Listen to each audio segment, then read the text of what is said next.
সুপ্রিয় দর্শক, আজকে হাজির হয়ে গেলাম আপনাদের জন্য ৩টা ডিমের রেসিপি নিয়ে। একটা হচ্ছে ডিমের কারি, ডিমের কোরমা এবং ডিম ভুনা।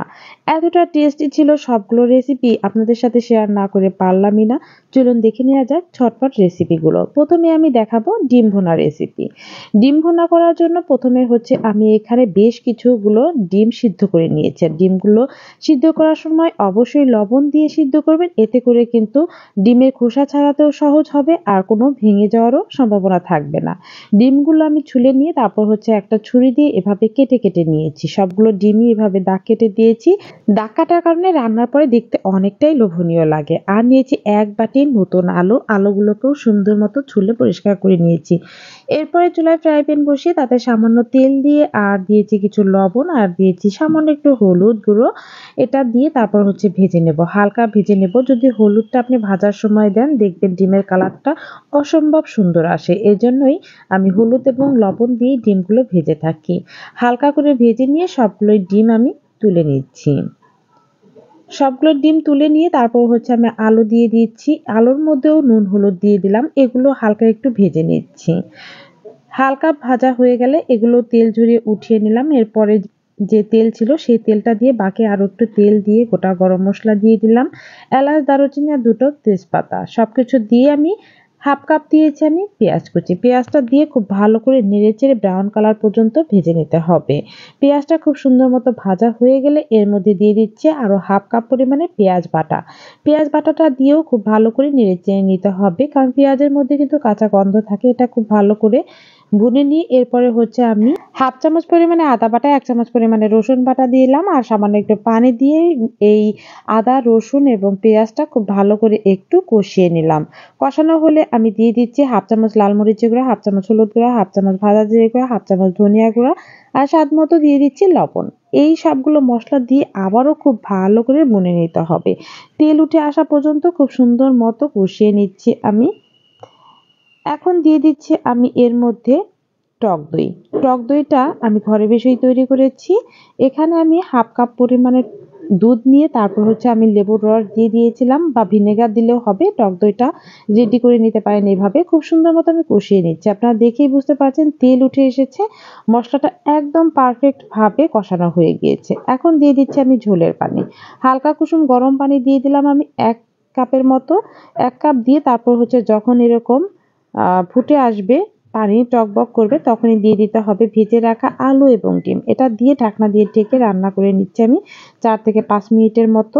আর শেষের দিকে টক দইটাকে ব্যালেন্স করার জন্য সামান্য একটু চিনি দিয়ে দিয়েছি, ১/২ চামচেরও কম চিনি দিয়ে তারপর হচ্ছে কিছু কাঁচা মরিচও দিয়ে দিলাম আর দিয়ে দিচ্ছি সবশেষে একটু ধনেপাতা। এটা দেওয়ার কারণে কিন্তু খুব সুন্দর একটা ফ্লেভার আসবে আর খেতেও অনেকটা ভালো লাগবে। আরও ২ মিনিটের মতো রান্না করে তারপর হচ্ছে আমি নামিয়ে রাখবো। আর দেখেই বোঝা যাচ্ছে কিন্তু গ্রেভিটা অনেকটাই ঘন হয়ে এসেছে। তার মানে কিন্তু রান্নাটাও আমার প্রায় কমপ্লিট। এখন চুলাটা অফ করে দিচ্ছি আর ১০ মিনিট পরে আপনাদের সাথে সার্ভ করছি। দেখুন বন্ধুরা কতটা লোভনীয় হয়েছে এই ডিম ভুনা রেসিপিটা। এইভাবে যদি আপনি ডিম ভুনা করেন তাহলে টেবিলের আর কোনো আইটেমই আপনার প্রয়োজন হবে না। এরকম একটা ডিম ভুনা দিয়েই আপনি কিন্তু নিমিষেই ১ প্লেট ভাত খেয়ে নিতে পারেন। রেসিপিটা কেমন লাগলো অবশ্যই কমেন্টসে জানাবেন। এখন চলে আসছি আমি ডিমের কারি। এই ডিমের কারিটা খুবই স্পেশাল। আলু দিয়ে এভাবে যদি আপনি ডিম রান্না করেন তাহলে আঙুল চেটেপুটে খাবেন। দেখুন প্রথমে হচ্ছে আমি কড়াই নিয়েছি, কড়াইয়ে পরিমাণ মতো তেল দিয়েছি, নুন হলুদ দিয়েছি, এরপরে হচ্ছে ডিমগুলো ভেজে নেব। ঘরে যদি খুবই অল্প উপকরণ থাকে তাহলে কিন্তু এই রেসিপিটা করে নিতে পারেন। মাত্র ৩টা ডিম আমি সিদ্ধ করে নিয়ে অর্ধেকটা পরিমাণে কেটে নিয়ে রান্নাটা করে ফেলছি। আর দেখুন উল্টিয়ে এভাবে যদি আপনি ভেজে নেন তাহলে ডিমের কুসুমটাও কিন্তু আলাদা হবে না। আমি ডিমগুলো হালকা ভেজে নিয়ে তুলে নিচ্ছি। এখন হচ্ছে ওই তেলের মধ্যে দিয়ে দিলাম পেঁয়াজ কুচি ১/২ কাপ পরিমাণে। পেঁয়াজটাকে আবারও খুব ভালো করে নেড়েচেড়ে একদম ব্রাউন কালার করে ভেজে নিতে হবে। এর মধ্যে দিয়ে দিলাম আমি ৩-৪ টা কাঁচামরিচ ফালি। একটু সময় নিয়ে ভেজে নিলেই হবে। এরপরে দিয়ে দিচ্ছি আদা ও রসুনের পেস্ট। যেহেতু ডিমের পরিমাণে খুবই কম এজন্য ১ চামচ আদা ও রসুন পেস্ট একসাথেই দিয়ে দিলাম। দিয়ে সামান্য একটু পানি দিয়ে খুব সুন্দর মতো নেড়েচেড়ে কষিয়ে নিচ্ছি। দিয়ে দিচ্ছি স্বাদ মতো লবণ, ১/২ চামচ হলুদ গুঁড়া, ১/২ চামচ মরিচ গুঁড়া, ১/২ চামচ দিয়েছি ভাজা জিরে গুঁড়া, ১/২ চামচ ধনিয়া গুঁড়া। সব মসলাটা দিয়ে খুব ভালো করে নেড়েচেড়ে কষিয়ে নিচ্ছি। একটু সময় নিয়ে কষিয়ে নেবেন তাহলে খাবারের টেস্টটা খুবই ভালো আসবে। এখন দিয়ে দিচ্ছি কেটে রাখা আলু। আমি এখানে বড় সাইজের আলু নিয়েছিলাম একটা, সেটাই কুচি করে কেটে ধুয়ে পরিষ্কার করে রেখেছিলাম। এখন সামান্য একটু পানি দিয়ে আলুটাকেও খুব সুন্দর মতো কষিয়ে নেওয়ার জন্য দমে বসিয়ে দিলাম। ১ মিনিট পরে ঢাকনা খুলে নেড়েচেড়ে নিচ্ছি। আলুটা যখনই কষানো হয়ে যাবে শেষের দিকে দিয়ে দিতে হবে একটা টমেটো কুচি। টমেটোটা দেওয়ার জন্য কিন্তু এই ডিমের কারিটা খুবই টেস্টি হয়। টমেটোটা দিয়ে আবারও খুব ভালো করে নেড়েচেড়ে কষিয়ে নিয়ে তারপর দিয়ে দিচ্ছি ঝোলের পানি। ঝোলের পানিটা একটু টগবগিয়ে আসলে তখন দিয়ে দিতে হবে কেটে রাখা ডিম আর কয়েক টুকরা দিয়ে দিতে হবে কাঁচামরিচ। ঝালটা কিন্তু আপনার ইচ্ছা মতো ব্যবহার করতে পারেন। সবশেষে দিয়ে দিব ধনেপাতা কুচি। খাবারটা কিন্তু পরিবেশনের জন্য একদম রেডি হয়ে গিয়েছে, দেখেই বুঝতে পারছেন। আর এই পর্যায়ে অবশ্যই লবণটা চেক করে নেবেন। এখন আমি চুলাটা অফ করে দিচ্ছি। আর এইভাবে কিন্তু আপনি ডিমের কারি করলে খেতে অসাধারণ। একবার হলেও ট্রাই করবেন। অসম্ভব মজার এই ডিমের কারিটা যদি আপনি ট্রাই করে থাকেন তাহলে কিন্তু কমেন্টসে জানাতে একদমই ভুলবেন না। চলুন দেখে নেওয়া যাক পরবর্তী রেসিপি। পরবর্তী রেসিপিটা হচ্ছে ডিমের কোরমা। ডিমের কোরমা তো অনেকেই অনেকভাবে খেয়েছেন, তবে ফুলকপি দিয়ে ডিমের কোরমা কি কখনো খেয়েছেন? খুবই মজার হয় এটা। ভাত, রুটি, পরোটা বা পোলাও সবকিছুর সাথেই পরিবেশন করতে পারবেন। চলুন দেখে নেওয়া যাক রেসিপিটা। প্রথমে কড়াইয়ে পানি বসিয়ে দিয়েছি। পানিটা খুব ভালো মতো গরম হলে তার মধ্যে ফুলকপিটা দিয়ে চুলাটা অফ করে ৫ মিনিটের মতো রেখেছিলাম। এরপরে পানি ঝরিয়ে উঠিয়ে নিয়েছি। কড়াই দিয়েছি তেল। তেলের মধ্যে ১/২ কাপ পরিমাণে পেঁয়াজ কুচি দিয়েছি। এই পেঁয়াজটা সম্পূর্ণ বেরেস্তা করে নিচ্ছি আমি। পেঁয়াজটা বেরেস্তা হয়ে গিয়েছে। এখন তেল ঝরিয়ে উঠিয়ে নিচ্ছি। বাকি তেলের মধ্যে ফুলকপিটাও আমি দিয়ে দিচ্ছি। ফুলকপিটাও খুব সুন্দর মতো একটু ভেজে নেব। একদম কালার আসা যাবে না, হালকা একটু ভেজে নিলেই হবে। হালকা ভেজে নিয়ে তারপর ডিমগুলোকেও হালকা একটু ভেজে নিচ্ছি। একদমই হালকা, যেহেতু ডিমের কোরমা রান্না করব, ড্রাই করা যাবে না। এরপরে দিয়েছি গোটা গরম মসলা, দারুচিনি, এলাচ, লবঙ্গ এবং গোলমরিচ। আস্ত গোলমরিচটা দিয়েছি আমি এখানে। সবকিছু খুব ভালো করে একটু নেড়েচেড়ে তারপর পেঁয়াজ বাটা দিয়েছি ১/২ কাপ পরিমাণে। ১ চামচ পরিমাণে দিয়েছি রসুন বাটা, ১/২ চামচ দিয়েছি আদা বাটা। এটাকে দিয়েও খুব সুন্দর মতো কষিয়ে নিতে হবে কাঁচা গন্ধ দূর হওয়া পর্যন্ত।